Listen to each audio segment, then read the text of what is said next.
Good evening and welcome to tonight's interactive telephone town hall with Congresswoman Alexandria Ocasio-Cortez. My name is Tim Andrews, your moderator, and during this call, we'll be taking questions live from constituents like you.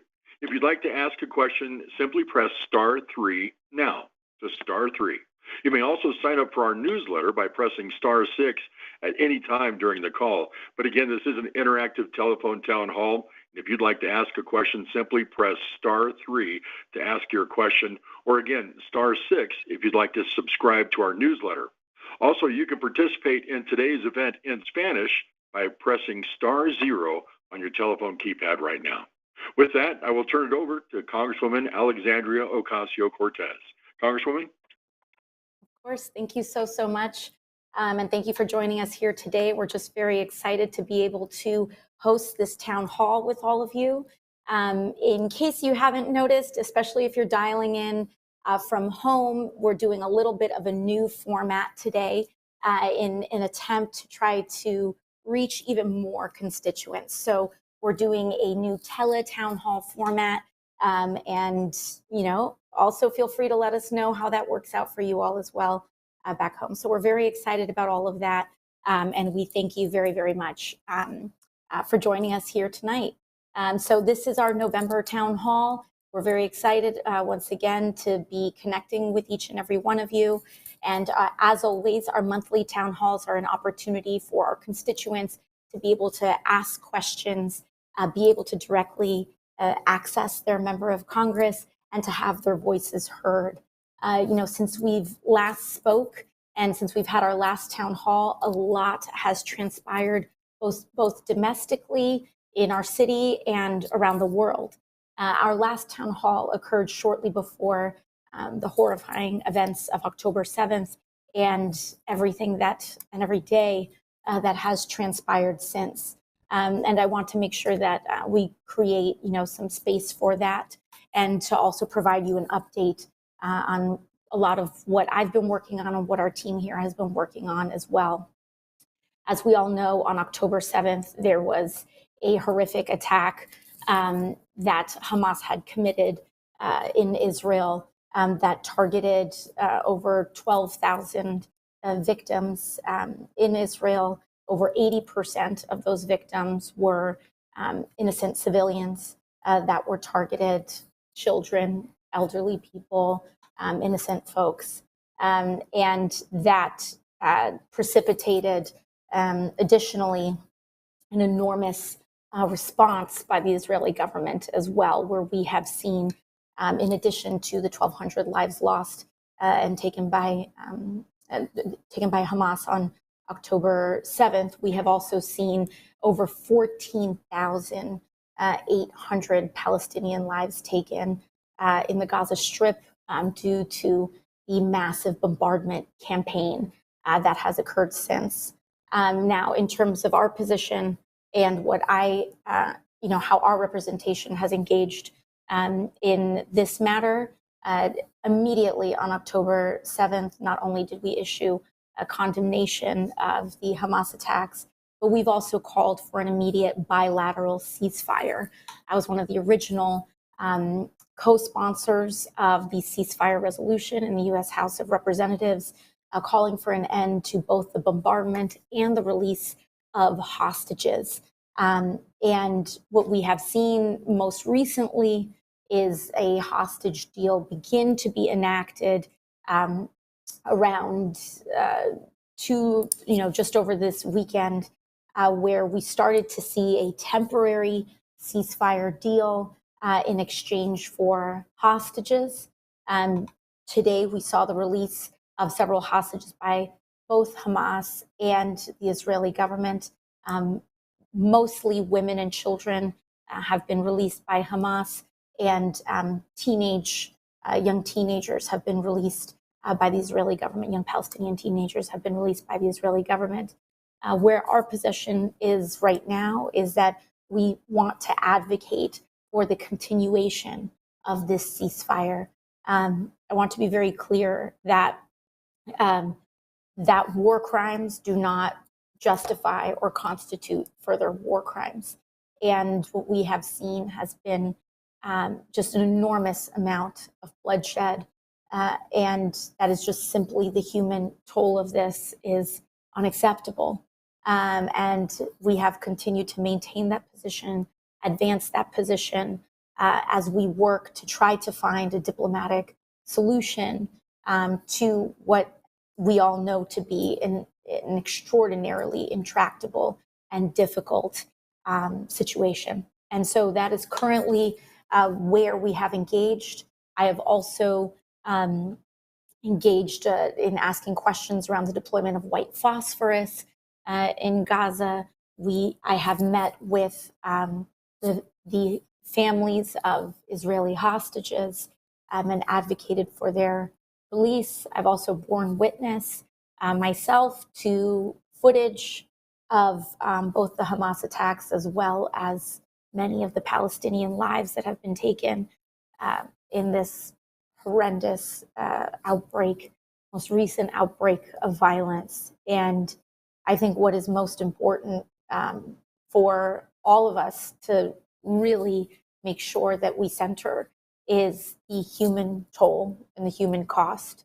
There is no justification, and there will never be justification for the targeting of innocent civilians. To me, that is a bright line, and it is one that I think is completely unjustifiable.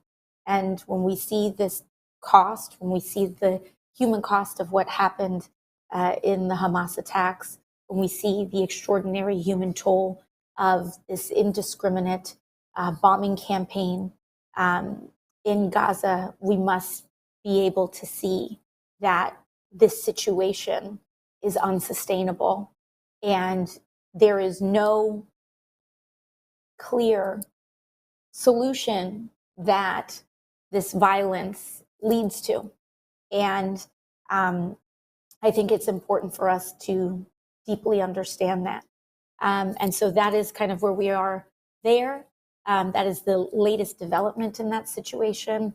And of course, if you have questions, and if you have questions pertaining to that, feel free, once again, to follow up on that instruction. *3 will help you get in line with that.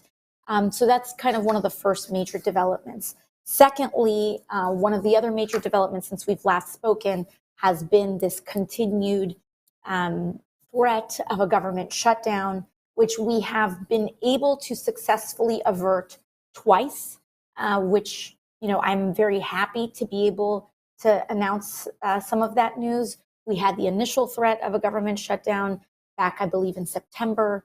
And then, or in October, it's all kind of blending together at this point, I believe in September. And we were able to avert and file kind of a 30-day extension. If you all continue to hear about, is the government going to shut down or not, one of the reasons for that is because the current Republican majority keeps issuing these very small extensions of funding that are quite short. And so that first extension was about, 30 days, a little bit longer than 30 days. And that got us to November 17th or so. And then that extension on November 17th, we were able to then file another government extension shortly before that date that takes us to January. So we will be encountering this issue once again in January. This is something that we, of course, and that I, of course, take very seriously. We have thousands of federal workers in our community, and these are folks that make everyday wages just like anybody else. We can't, most of us are living paycheck to paycheck, and the idea of missing a paycheck, it means missing a car payment, it means missing rent, a mortgage, whatever that may be. And it's just not fair. It's not right for everyday people to get caught up in the political football of a government shutdown. And we've made that very, very clear to our Republican counterparts. And our hope is that we will be able to secure some kind of extension again in January. But we are okay through that time, through that season. And of course, come January, you will be hearing latest updates on that from us again. And lastly, one of the other major things that we want to be talking about is affordability. Of course, not just housing affordability, inflation, and making sure that we can support everyday people making ends meet. And to that end, we have been supporting as much as possible and advocating as much as possible for policies that can help stem inflation from going after a lot of corporate profiteering and a lot of that greed where folks are simply just driving up the prices of goods, not because they have to, but because they want to, and it pads their bottom line, to also making sure that we're continuing continuing to advocate for housing policies, both in the city and nationally, that can not only improve our public housing stock, but also release a lot of the warehoused housing that we are seeing in New York City to add to our housing stock, as well as allowing for more housing to be added to our market generally that is actually affordable to everyday working class people. And so that's kind of a quick overview in terms of what we've got going on there. And to that end, I think we can open it up to questions. Again, feel free to hit *3 to ask a question, and we can kick off our town hall. And I'm happy to take and answer whatever inquiries you may have. Thank you, Congresswoman, for that update. And again, this is an interactive telephone town hall. *3 if you'd like to ask a question live.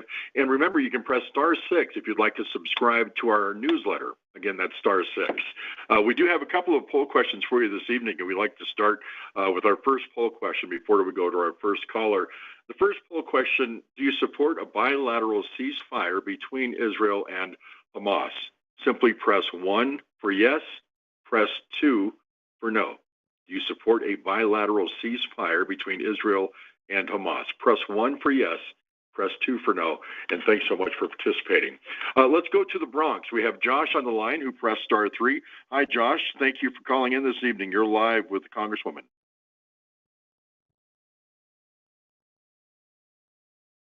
Hi, Josh. Can you hear us okay? Yep. Can you hear me? Yes, sir. Go right ahead. Thank you. Okay, perfect. Hi, Congresswoman. Can you hear me? Yeah, I can hear you. How's it going? Okay, perfect. I'm good. How are you? I'm good, thank you. I just wanted to make this quick because I'm sure you have a lot to get to, but I wanted to know, what is the U.S. doing in terms of, I think the only way to fix the issue with what's happening in Gaza, with Hamas, with Israel and everything like that, we have to just defund Israel and send funding and aid to Gaza. There's no other way around that. Mm-hmm. We're funding a genocide, and I'm not okay with that.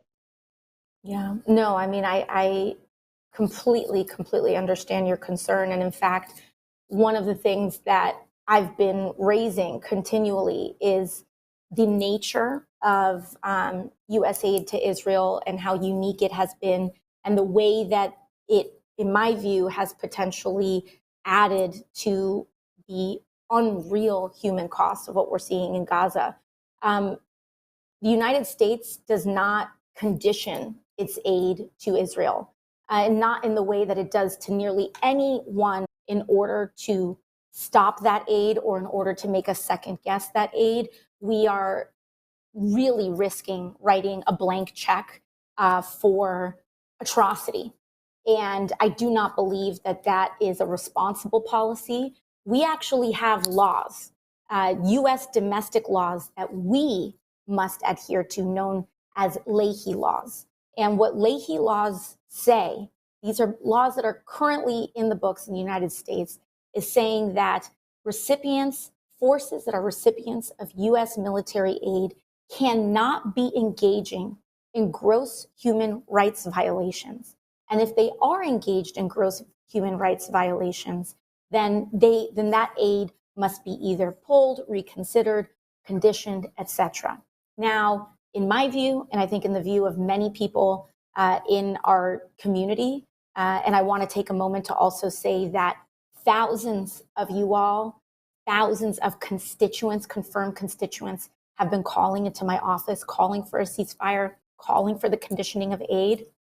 So it's not just my view, but this is also the view of our community, is that what we are witnessing is the gross violation of human rights in Gaza. And that is being done with U.S. military assistance. And so I think the point that you are raising is an important one. To that end, I've been advocating very heavily for the conditioning of U.S. aid on human rights grounds. And the good news of that is that I do believe that that view is starting to gain traction and gain momentum. In recent weeks, we have seen discussions from members of the United States Senate. The Senate is generally a much more conservative body, and by conservative, I mean slow-moving, doesn't change positions very easily. We have seen a shift in advocacy from the United States Senate, as well as House members, really starting to break the dam on this conversation around conditioning. And I cannot understate how significant that shift is. This has never really happened before. It's quite unprecedented in U.S. history for there to be any sort of conversation around conditioning for the protection of human rights when it comes to military aid to the Israeli government. And I think it marks an important shift. I also want to say that I think that this is a view that, is often tried to be painted as extreme, but I don't think that it is. I don't think that the American people want to see our public resources going to finance gross human rights violations. To be clear, some of the latest estimates that we have seen, as I said at the top, is over 14 to 15,000 Palestinians have been killed in just about 7 weeks. But when we look at some of the latest estimates that have been released around the number of Hamas that may have been killed, we're only looking at perhaps 1 to 2,000. And so when we look at that ratio of innocent civilians killed to combatants, it to me is patently unacceptable. And, there are decisions that the Israeli government has, that they make as their own sovereign body, but there are decisions that we, as a country, as our own sovereign body, must make. And to me, the responsible and rather the deployment, how U.S. resources are being deployed is a very important element to this question. And it is one that we plan to continue to raise in advance. And we thank you. I thank you for raising it as well. Congresswoman, on that subject, of course, our first poll was around that issue as well. And the question was, do you support a bilateral ceasefire between Israel and Hamas? And 87% of your constituents do support that. 13% did not support that. Again, if you have a question this evening you would like to ask the Congresswoman, simply press *3 on your telephone keypad. And again, if you'd like to join up for our newsletter, simply press *6. Let's go to Kelso in Corona. Hi, Kelso. Thank you for holding. You're live with the Congresswoman. Hello, how you doing? Finally, get to meet you. My name is Celso. It's a soft Hey, C. Kelso. So, yeah, it's possible if I could squeeze 2 questions in, and I know it's I'm putting it. But the first one is what's happened to DACA, Dreamers? What happened? It was like the people were abandoned ever since Obama, and the mixed families are affected by not having one person not having status and the other ones having status. It's a big mess at the immigration system. Yes. And No, I mean. Go ahead. Answer that. And the second question was about the labor union, the Transport Workers Union, Local 100, and management working together, and corruption within the unions. Why can the workers be represented? Those are my 2 points. Okay, thank you. All right. Thank you. Thank you so much, Kelso, for your questions. Really appreciate it. First at the top, DACA and DAPA, when it comes to these issues, this is something that we continue to be pushing on. We have been continually advocating for not just the extension, but the expansion of DACA. We also have, we also, of course, I've also been pushing just for the full passage of the DREAM Act in Congress. It is absolutely unacceptable that the DREAM Act has been allowed to just squander in Congress. This was something that was introduced, over 20 years ago. And we have to be making sure that we're doing right by so many of our DACA recipients right now. I believe that currently the status of it is that as we advocate for that expansion, that extension of DACA, there are court challenges that Republicans continue to mount against the DACA program that are preventing and holding up the Biden administration from being able to do more. I can make sure that we get some more answers from our legislative team on some of the latest updates with respect to those court challenges and when we can hear back from them.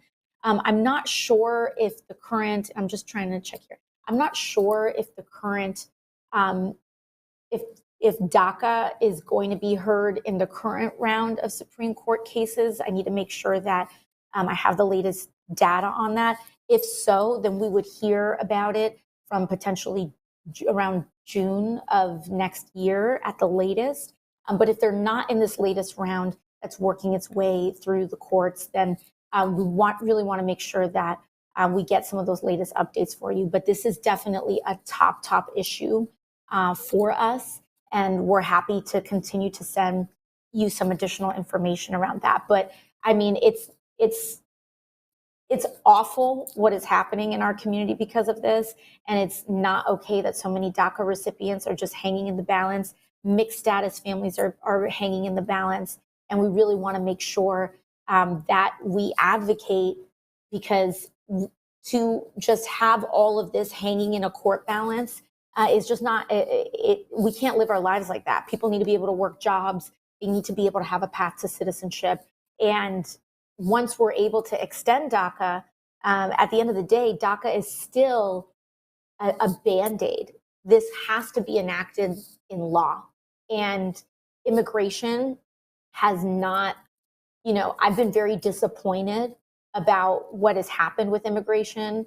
And that's why it's really important that, that even when we talk on a party-to-party level, that we are electing and that we are making sure that we have Democrats that are strong champions on immigration. Because, listen, we've had Democratic majorities, and you still have members of the Senate that won't pass certain things. You have our filibuster in the Senate that prevents things. We were able to pass the DREAM and Promise Act in the House when we had the majority, but it just stalls in the Senate because of the filibuster, because what we've known as the 60-vote rule that a lot of Democratic senators don't want to change. And if we don't change the filibuster, we're not going to get change. We're not going to get changes in immigration, in DACA, in DREAM. We're also not going to get changes in abortion rights, in civil rights, and voting rights. We have to make sure that we eliminate the filibuster if we're going to have any hope at changing this. But in the short term, we really want to make sure, and we continue to push the Biden administration once this court challenge gets suspended, or once we get resolution on this court challenge, that we continue to push President Biden on aggressive action for DACA recipients. I know it's not the best answer because we want to be able to have something much more concrete, but right now it's tied up in the courts. But we'll be sure to continue to include in our newsletters any progress that we have on that issue. So that's on the first question. On your second question with the Transit Workers Union, I think one of the things that we're seeing right now is a real change in how rank and file are engaging in their unions. And I can't speak to every single union individually, but what I can say is that we've got, really amazing union movements that are happening right now, where rank and file are really starting to transform and organize their unions from within. We just saw what happened with UAW, for example. The United Auto Workers just secured absolutely record, unbelievable, historic contracts for their workers. We're talking about pay increases of 33%, and other major accomplishments with their benefits. That happened. We had that. We also had UPS that had amazing advances in this during the summer. That happened because rank and file movements within those unions have really transformed and engaged their unions themselves. And so I really think that we're starting to see this happen in more unions. We're starting to see some of these more rank and file organizing happening, even with teachers unions, with nurses unions, and again, union leadership that comes up to union elections. I have to respect that boundary, but I also want to really encourage folks that are in a union that feel like that feel like they want to be more involved and see changes, to press for that, because what we're seeing and to engage in their unions, because what we saw with UAW and what we saw with UPS was a direct result of that rank and file really starting to dive into their unions and support, and these getting engaged in these elections. We have UAW President Shawn Fain, UPS President Sean O'Brien, the Shawns as they're called. They are new leadership elected by a new movement of rank and file really starting to engage in their unions. And they felt that pressure to deliver on historic record-breaking contracts because of this new resurgence of their rank and file saying, we want more. And so I would just say, for anyone that feels that way, to engage that way politically, with your elected officials, but also in your unions or in your tenant association, or really in any kind of democratic institution that you're a part of, where you get to elect your leadership, to really engage and to talk to your fellow rank and file, your fellow tenants, your fellow, residents, and say, hey, how can we help support and advocate for the changes that we want here? If you'd like to join in this evening and ask a question of the Congresswoman, simply press *3 on your telephone keypad, and *6 will get you signed up for our newsletter. We appreciate your participation this evening. Our next call, Congresswoman, comes from the Bronx. We have Jarrell on the line. Hi, Jarrell. Thank you for holding. Hello, how are you? I'm well. How are you, Jarrell? I'm fine, AOC. Thank you for taking my call. I just have a quick question. I would like to know, is there any chance in the near future that Congress or the Senate or the House, that the houses of Congress, are they working on a agreement so we can stop having this debt ceiling conversation every couple months to a year? Yeah. Okay. So this is an excellent question. I think there's something that's in the balance here. Here's what I can say. Is that conversation happening? Yes. And however, I want to also be clear about some of the incentives that keep making this happen. And not to get into the tit for tat here or anything like that, but I do think it's important to say that this is something that is very unique to Republican majorities in the House specifically. This is actually a House problem. So when you say Congress, the Senate, or the House, one of the things that I think is important to kind of lay down is that this is an issue that is mostly originates in the House. And that is because all of the major spending bills originate in the House. And so, the House tends to be kind of the square one or the square zero for this. Now, the reason that we do see this kind of get weaponized is because why we mostly see Republicans weaponize this. And again, I'm not saying this to score points, but for some data here, virtually every government shutdown in the last 30 years has happened when Republicans have taken over the House. And it's because they use the threat of this as leverage to try to extract concessions from the president at a given point in time. And so we saw that happen with the debt limit earlier this year. Now, when Democrats are in charge, even when Trump was president, when Democrats had the House, we never held the debt limit hostage because it's wrong. It's the wrong thing to do. It hurts people and it hurts our whole country. It threatens the entire U.S. economy. It doesn't matter if you're red or blue or purple or whatever. It hurts everybody to hold the debt limit hostage. It hurts the entire country. It hurts everybody when we hold government shutdowns hostage. And so that's why Democrats don't do it. Even if, you have a Republican president and people think you can kind of squeeze something out. It's just not worth hurting everyday people to score a political point. Now, Republicans have made the current Republican majority has made a different calculation. And so what they did is that they did hold the debt limit hostage earlier this year.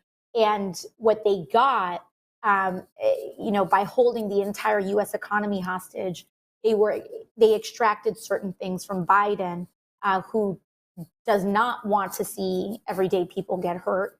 And so, for example, the student loan repayments, those getting restarted happened because Republicans held the debt limit hostage. We saw some cuts to food assistance programs because Republicans demanded that as well, things like that. And the reason we're in this issue right now, actually, and this is where we can get to some of the hope, I think, in the answer to your question, is that debt limit deal that they did with those, having those extractions, even though we don't agree with them and we oppose them, the deal was made.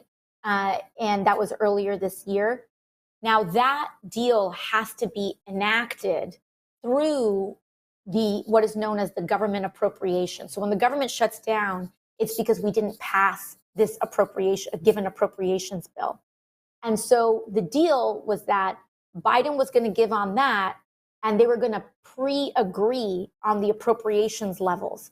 And so Republicans said, we agree to this level if you give us some of that. And so Biden gave some of those concessions.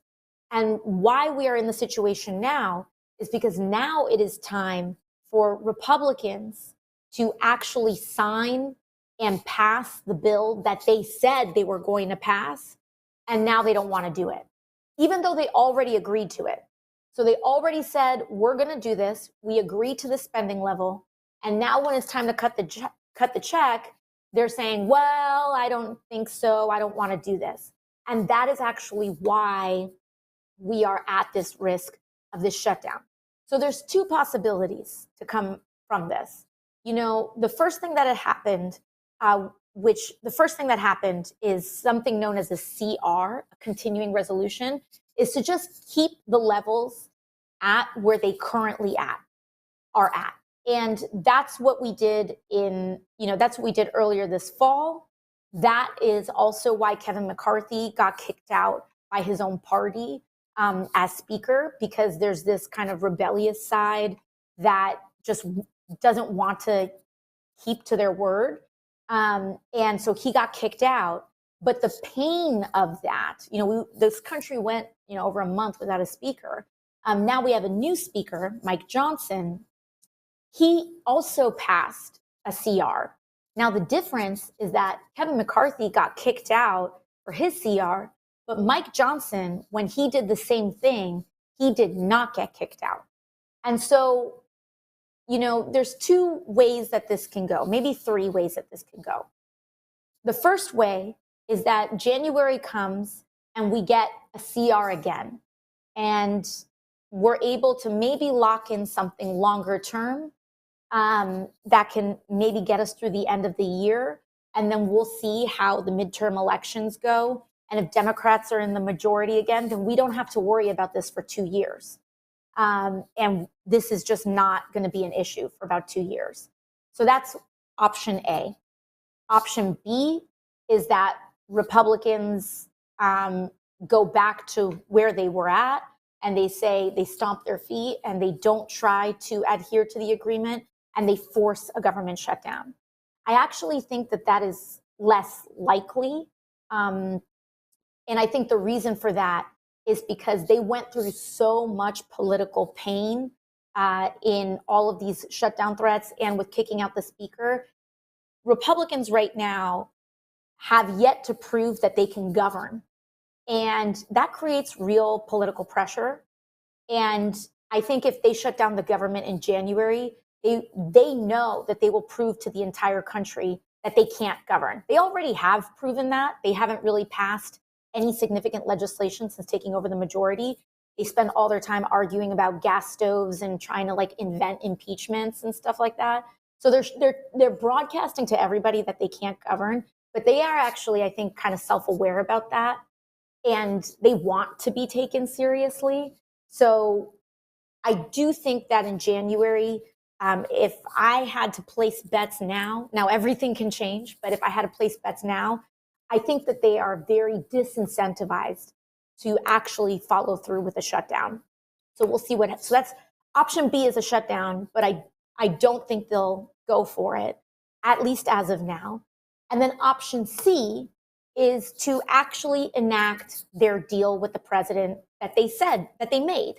And if they enact that deal with the president, then it will likely go through the end of the year and we don't have to hear about that. So that's the short-term broadcast. Now, in terms of the longer-term question that you raised, where you said, can we just cut a deal where we don't even have to have this conversation every couple months to a year? That is also a conversation that is happening. However, to me, I think that is happening mostly with Democrats and maybe a couple of Republicans that see that this is just not healthy. It's not good for anybody. It's not good for them. It's not good for us. It's not good for everyday people. And, how we would go about that, I think there's a couple of ways. One is that there could be automatic debt limit raises that get triggered with certain other pieces of legislation, so that it's not a standalone vote that people can use to, hold our whole economy hostage. And there are other forms of legislation that we are looking at. But at the end of the day, I am in complete agreement with you. We are the only modern developed country that does this. The United States is the only developed economy that does this continued debt limit, piecemeal raising that happens. Most other countries, it's either automatic or they have raised the debt limit so much that they don't have to keep returning to it in what feels like every 5 minutes to raise it. And it's also not politicized and politically weaponized in other countries the way that it is in the United States, because it's just not good. It's not good for the country. It's not, even if you are a person that feels that government spending is completely out of control and that we need to rein it in, the way that we debate that is when we actually debate our appropriations, when we debate how much we're spending on each program. That's where we have that conversation. The reason that the debt limit is not where we have that conversation is because the debt limit is about paying for what we've already voted for. It's about actually paying for the money that's already gotten out the door, which is why you don't hold it hostage, because it throws the entire economy into chaos. And I don't even think that the Republicans who oftentimes threaten the debt limit even understand the ramifications of what they are doing, because once you have to go into debt limit, once you have to go into those random cuts, it's like who gets a Social Security check gets cut randomized, people's pensions get cut randomized, people's, things that people don't even understand, core systems, our infrastructure, they start to blinker at random. It's not like there's a line and certain programs get cut first. And so it's important to communicate the fire that these people are playing with. And I do think that there is absolutely an appetite to try to come to a more permanent solution to this. But I do think it's going to take most likely a Democratic majority in the House and the Senate. Congresswoman, our next caller is Balkis from Astoria. Hi, Balkis. Thank you for your patience. You're live with the Congresswoman. Thank you. I really appreciate you supporting the ceasefire resolution, and I just wanted to know, what progress there's been within the Democratic Party to gain more support for the resolution, as well as what can everyday constituents like us do to continue to support more Democrats to sign on. Thank you. No, of course. Well, first of all, thank you for raising this. Thank you for expressing your position on this. I want to also be clear about how powerful that is, constituent engagement. I think a lot of times people say, oh, what difference is it going to make if I call my member of Congress? Or what difference will it make if I ask a question at a town hall, or if I write a letter, or whatever it may be? And a lot of times people will say, oh, it makes no difference, or some people are just set in their ways, and that's like all that there is. I can't express enough how incorrect that is. I think a lot of my sneaking suspicion from what I observe is that a lot of members of Congress who are struggling with an issue or feeling political pressure on an issue, they will appear very staunch in their position until one day it just changes. And we are starting to see that. When we first introduced when the ceasefire resolution was first introduced in the House, it only had 13 co-signers. And basically all the people in Congress that were calling for a ceasefire were those 13 members. And so there's two things to track here: the signers onto the resolution and also the number of members of Congress that have called for a ceasefire. In the beginning, the number was the same for both of those things, and that was just 13 out of 435 and out of 212 Democrats in the House of Representatives. Now, if we fast forward to today, I believe we're at about 47, almost 50 members of Congress out of 212 Democrats, and I cannot state enough how significant of a shift that is. I know that number may not seem huge, but first of all, 13 out of 212 is nothing. It is truly nothing. It's very little. But 50 is you now have a major fraction. You have, now that's 25% or so of the Democratic Party that is calling for a ceasefire. That now is a political force to be reckoned with. And we are seeing that number grow every single day. So I want to say, first of all, it is important and it does make an impact. And it feels like it is not for a long time until all of a sudden you start seeing a member come out and break. And I want to say that the nature of the Democrats that we are seeing come out in favor of a ceasefire has also significantly changed. These are not just progressives. These are not just people with deep connection to what is going on. We have seen the first Jewish members of Congress. Representative Becca Balint of Vermont is the first Jewish member of Congress that came out in support of a ceasefire. We are also seeing much more moderate and conservative elements of the Democratic Party. We have seen representatives from swing seats that just barely won their seats now starting to come out in favor of a ceasefire. So all of this activism is making this a political, tenable, and a politically normalized position. So I want to encourage individuals who are, making that call, or perhaps if you haven't made that call yet, to please do so. So on one side of the equation, there's tipping people who have not yet come out for one to come out for one. But I also want to say that it is still important to call your member, even if they have come out for a ceasefire.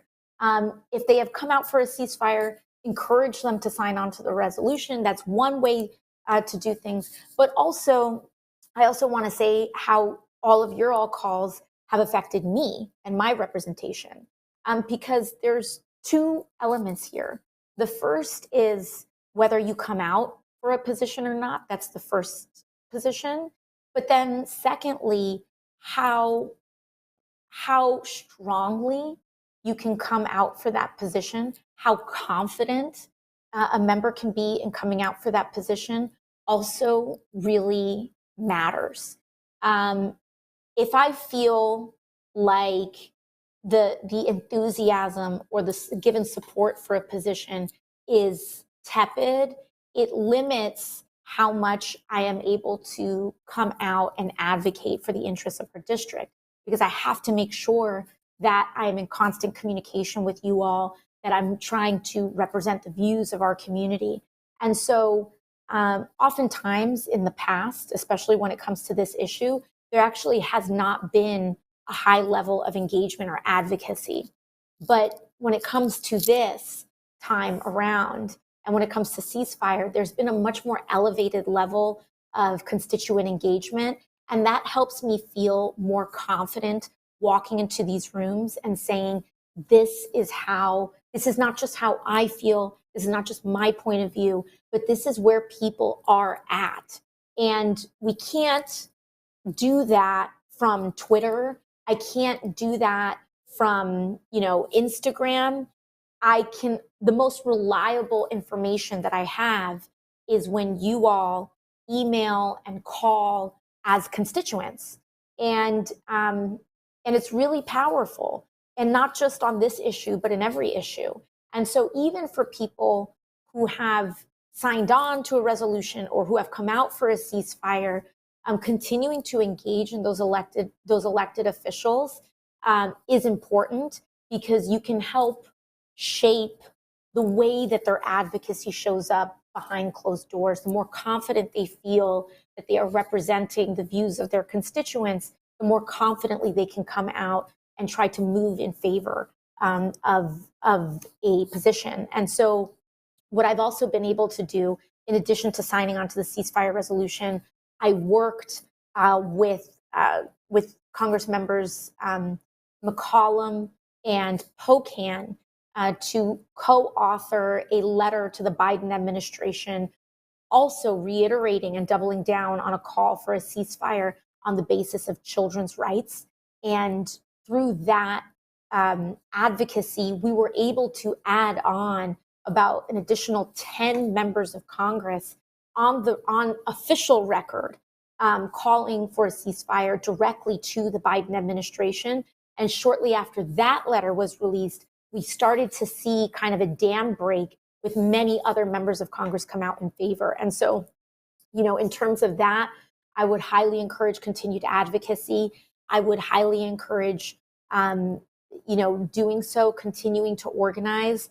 And I also think it's been very important to have that organizing happen in our community. We have a lot of community organizations that have really engaged in that advocacy.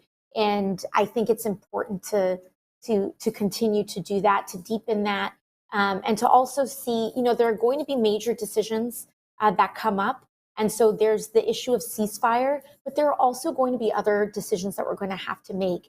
And they are going to be decisions that I am going to rely on you all as my constituents for counsel on when it comes to the potential conditioning of U.S. military aid to Israel, and having that being conditioned on human rights, etc.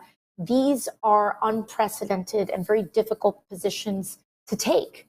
And I think a lot of people have read the news. There's no shortage of, frankly, political threats that go around for people in taking positions or not. And so also engaging not just in ceasefire, but engaging in these larger policy questions, to also feel free to call my office and to call offices of any elected officials that you have is very, very important to that end.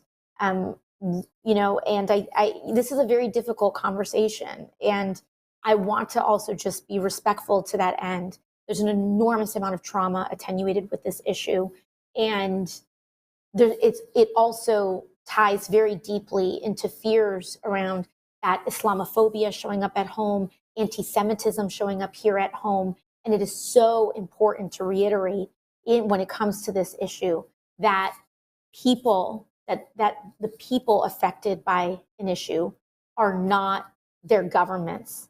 And we have seen an explosion in Islamophobia. We've seen an explosion in anti-Semitic violence and targeting.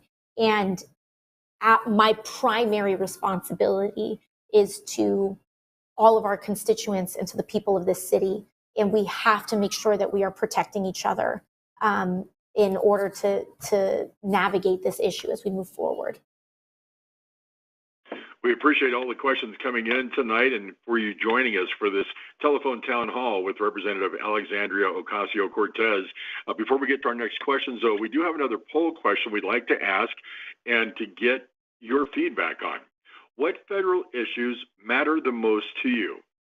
Press 1 for immigration, press 2 for housing affordability, press 3 for health care, press 4 for reproductive rights, press 5 for climate, press 6 for inflation, press 7 for public safety, press 8 for job creation, or press 9 for foreign policy. And again, we appreciate your participation and your opinions and all your phone calls this evening. Simply press *3 to ask a question. We have Evelyn from the Bronx on the line. Hi, Evelyn. Thank you for holding and joining us this evening. Hi, thank you for taking my call, Senator, and good evening.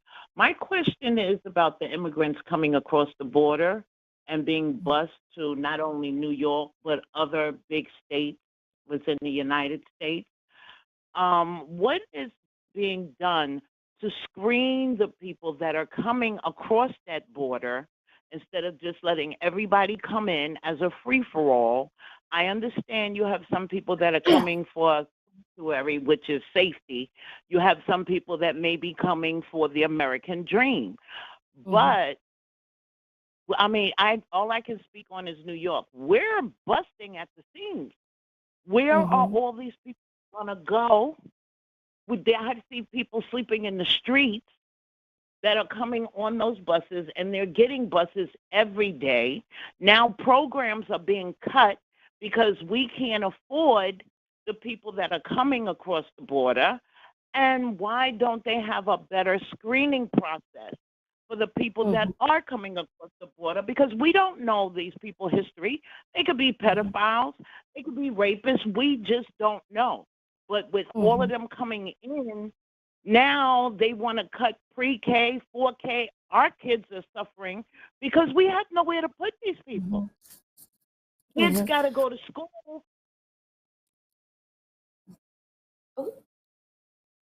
And I really feel for them coming across the border. But what is being done to screen them and prioritize who gets in first? Well, thank you so much, Evelyn, for your question. You bring up so many important elements to this, so I want to make sure that I'm answering as many components of your question as possible. So the first thing that I want to say is, which was first raised, which is the busing issue, which I think is a major issue, and it cuts to the core of one of the inequities that I've been certainly raising in Washington, and as well as many others. First and foremost, I agree that the busing issue is a major one that really cuts to a lack of fairness in terms of resources and distribution here. We are seeing a lot of municipalities, especially, we started seeing this in Texas, but frankly, we started to see it across the country, where people would just, where local leaders will just bus people to New York City. But here's the kicker with it.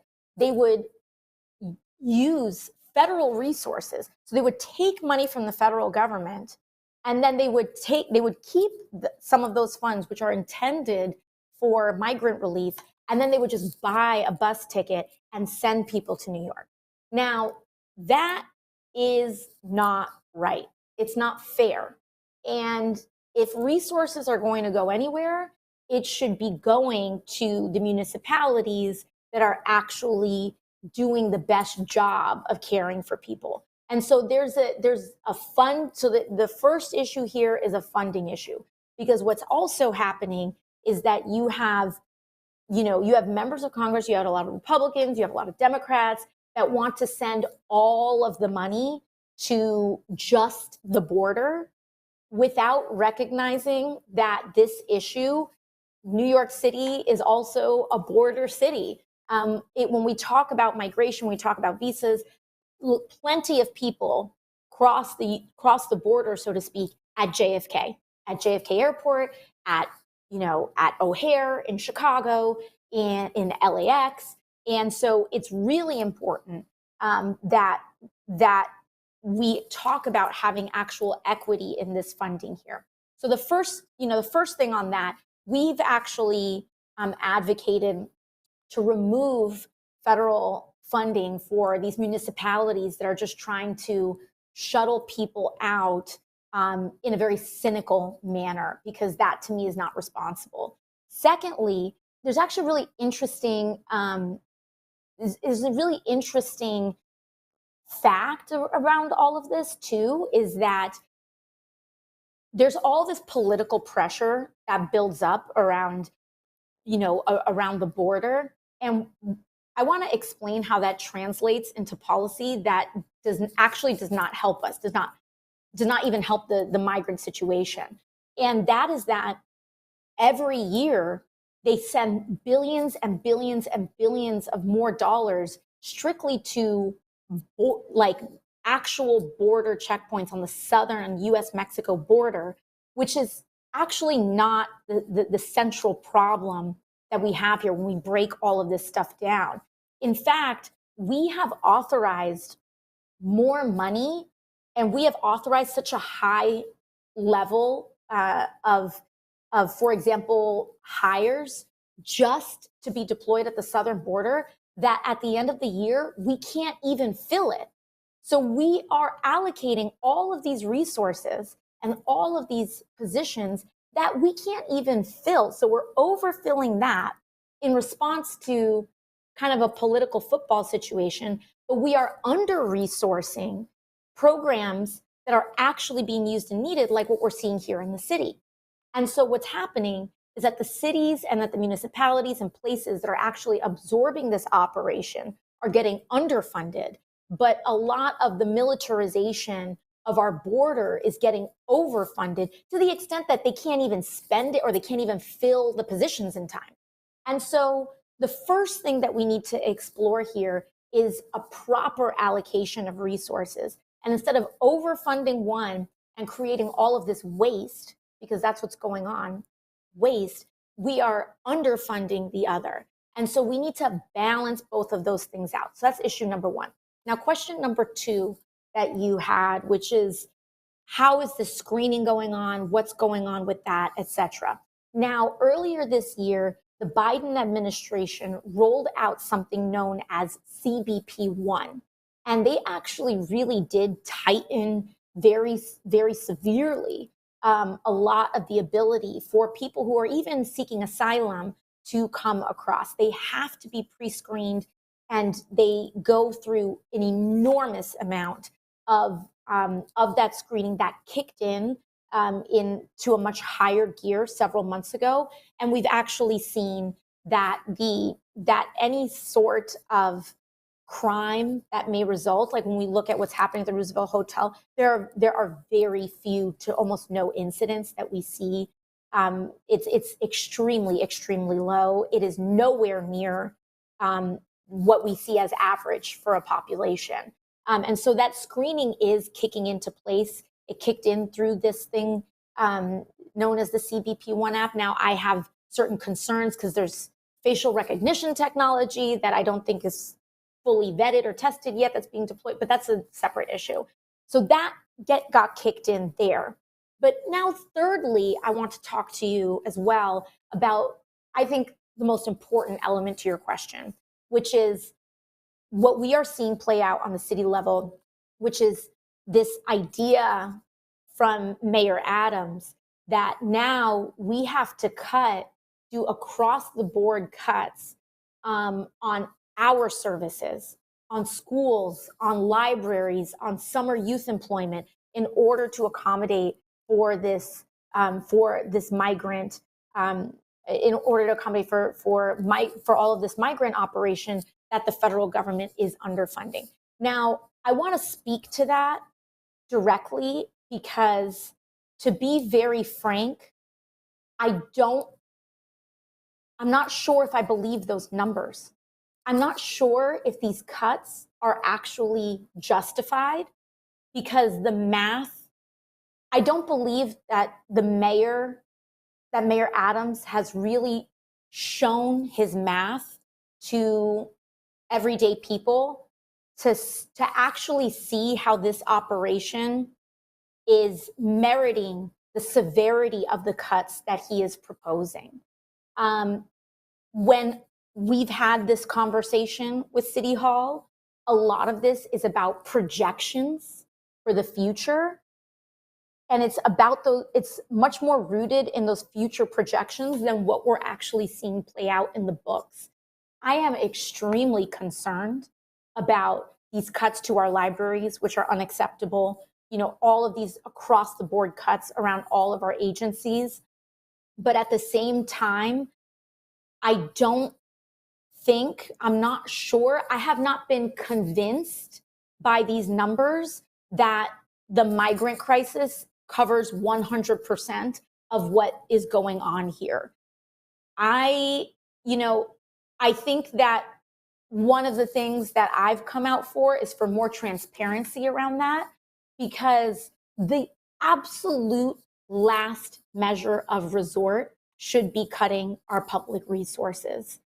That should not be, and it should never be, the go-to. We live in a city that is home to an enormous amount of the world's billionaires. We live in a city where, if you look in Manhattan at night, half of those window lights are off because they are pied-à-terres for the globally wealthy, and they should be taxed. And if there are people who are buying their second, third, fourth pied-à-terre in Manhattan, and they don't even live here, and they're contributing to gentrification and displacement and the housing crisis, and they're not even being hit to contribute to our tax base, then that should be what is looked at first in order to balance our books. It shouldn't be cutting our teachers. It shouldn't be cutting our schools. It shouldn't be cutting our library access. And if we actually kind of look at this conversation, I have not seen, frankly, that solution even be entertained. And so my first question is, why is the only conversation in the room cuts? And why is there no conversation about revenue raising? And now you might hear some people say, well, it's because we're going to push the wealthy out of New York City and they're going to move out. We have actually seen that the data does not support that. There have been people who move out of New York City, but guess what? the people who are moving out of the city are not by and large the wealthiest people. They're the working class that can't afford to live here anymore. And so, to me, I completely understand the situation, and it's not to dismiss what's going on. I have been advocating an enormous amount for continued and elevated resources, having the Biden administration step up in what they're giving, not just to New York City, but to other places like Chicago, LA, et cetera, so that we can do what we do as a city of immigrants. And to date, we've brought in over $145 million from the federal government to help contribute to that pot. But I think that as someone that's watching these numbers play out, I think that if we are going to see City Hall and if we're going to see folks demand such severe cuts, they need to show their math down to the penny, because not one kid in this city should have $1 less than they deserve because someone didn't do the math right. And I'm concerned that there has not been an actual accounting of that. And I am very concerned that we are using the migrant issue to throw them as just a scapegoat for what is actually perhaps budgetary planning that hasn't dotted all its I's and crossed its T's. I don't know. But what I do think that we can all ask for is for the numbers to be shown. And if the numbers show that this is causing, then this is dollar for dollar then I think we can discuss what our alternatives are. But, I just don't think that even if you completely shut down this entire operation, I still don't think that justifies dollar for dollar these draconian cuts that are just being kind of announced all of a sudden.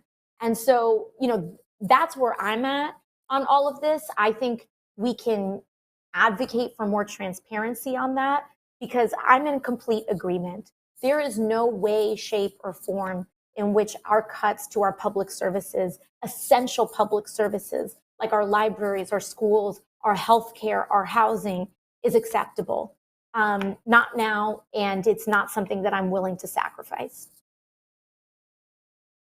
Congresswoman, we had so many questions coming in this evening. I know we weren't able to get to all of them, but we are coming to the close of our event this evening. I did want to give you the results of our second poll that we took. That question was, what federal issues matter the most to you? And it was fairly broad ranging.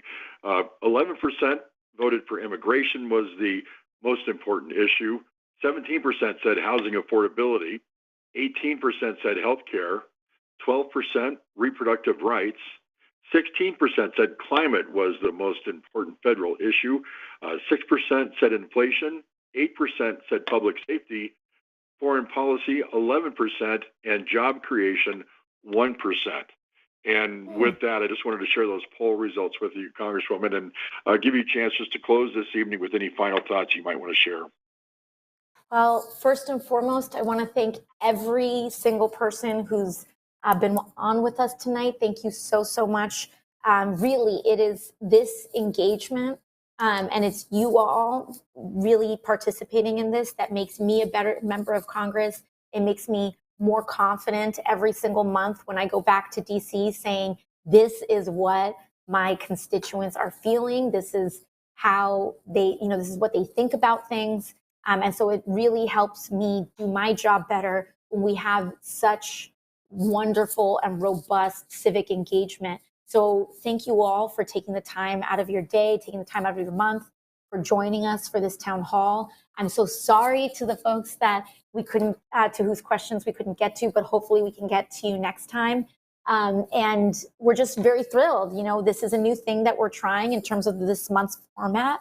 And we're hopeful that this was a positive experience for you all. You can always rewatch the town hall, I believe, on Facebook and YouTube. Please sign up for our newsletter. When you sign up for our newsletter, you can get regular emails that include a wide range of things, from federal updates to tax credits that you may not know that you're eligible for, to internships with my office, to a lot of other kinds of scholarships and other opportunities that are available to the general public. And so make sure you sign up for our newsletter to get more of those updates. And again, I just want to thank our team. Thank you to our ASL team that has been live translating our town hall so that it is accessible to every single person in the district and in our community. Thank you to our staff. Thank you to my staff. Thank you to the production team that helped make this all happen. And we're just really thrilled. Until next time, we'll see you at the next town hall. Thank you, everybody. Thank you for joining tonight's telephone town hall with Congresswoman Alexandria Ocasio-Cortez. If you haven't spoken to a member of our team yet about subscribing to the e-newsletter, just stay on the line at the sound of the tone to spell out your name and email address slowly. Thank you